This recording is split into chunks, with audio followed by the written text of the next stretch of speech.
ओम नमो भगवते वासुदेवाय नमः। स्वागत है आप सभी का मेरे यूट्यूब चैनल पर। आज मैं आपको ज्येष्ठ मास का महत्व बताऊंगा।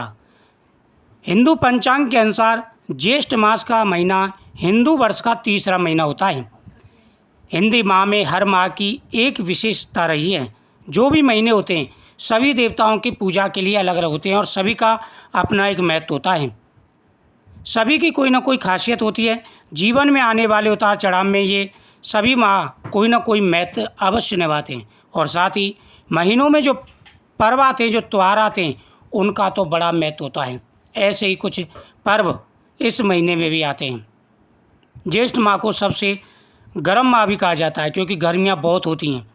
इसे सामान्य बोलचाल की भाषा में जेठ का महीना भी कहते हैं क्योंकि ये सबसे गर्मी का ज़्यादा महीना होता है। इसी माह में सबसे अधिक ऐसी वस्तुओं के दान का इस महीने से संबंधित अगर वस्तुओं का दान किया जाए तो बड़ा महत्व है। प्रतिदिन पीपल वृक्ष पर पितरों के नाम से और देवताओं के नाम से जल चढ़ाना चाहिए। गर्मी का महीना है, अगर आप पितरों के नाम से, देवताओं के नाम से पीपल वृक्ष पर जल चढ़ाते हैं तो पितर और देवताओं का आशीर्वाद प्राप्त होता है। ज्येष्ठ माह में विशेष रूप से ऐसी वस्तुओं का दान करना चाहिए जिससे ठंडक पहुँचे, जैसे छाता, पंखा, पानी या आदि चीज़ें, जूता, चप्पल, ये चीज़ें ज़रूर दान करनी चाहिए। दान करने वाले को 1000 गुना फल की प्राप्ति होती है। जिन चीज़ों को आप देके दान कर रहे हैं वो आवश्यकता के अनुसार हों, व्यक्ति उनको यूज करे और आपको आशीर्वाद दे, दुआ दे, इससे विशेष पुण्य की प्राप्ति होती है। ज्येष्ठ माह में विशेष रूप से गंगा नदी में स्नान और पूजन करने का विधान होता है। इस माह में आने वाले पर्वों में गंगा दशहरा, निर्जला एकादशी, ये मेन पर्व होते हैं।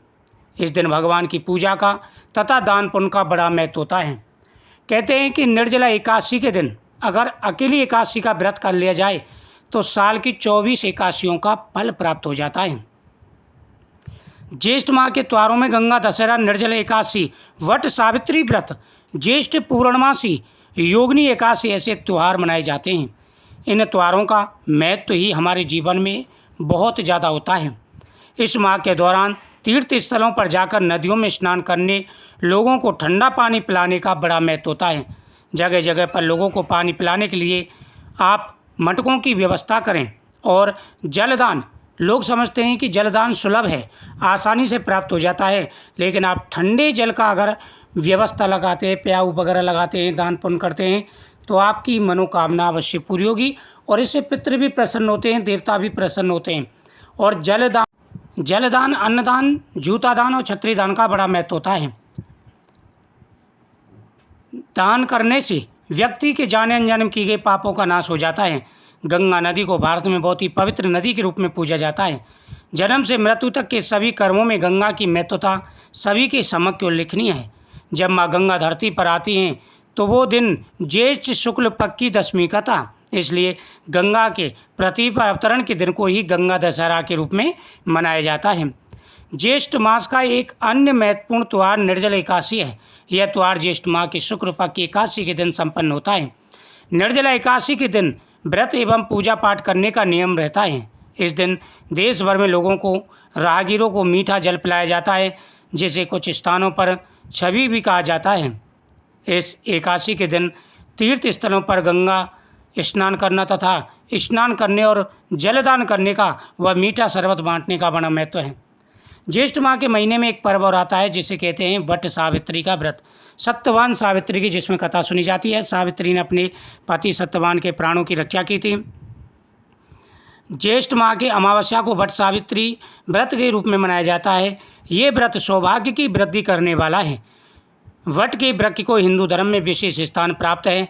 इस वृक्ष पर ब्रह्मा, विष्णु और महेश तीनों का वास माना गया है। इसी के समक्ष सावित्री और सत्यवान की कथा का श्रवण किया जाता है। पूजन, व्रत कथा, श्रवण आदि का बड़ा महत्व है। ज्येष्ठ माह की पूर्णिमा के दिन भगवान विष्णु का पूजन किया जाता है। इस दिन प्रातःकाल समय पर नदी या जलाशय में जाकर के स्नान करें, ब्राह्मणों को भोजन कराएं, गरीबों को दान करें और सत्यनारायण भगवान की कथा का श्रवण करें। ये सभी त्यौहार बड़े ही महत्वपूर्ण त्योहारों में से माने गए हैं।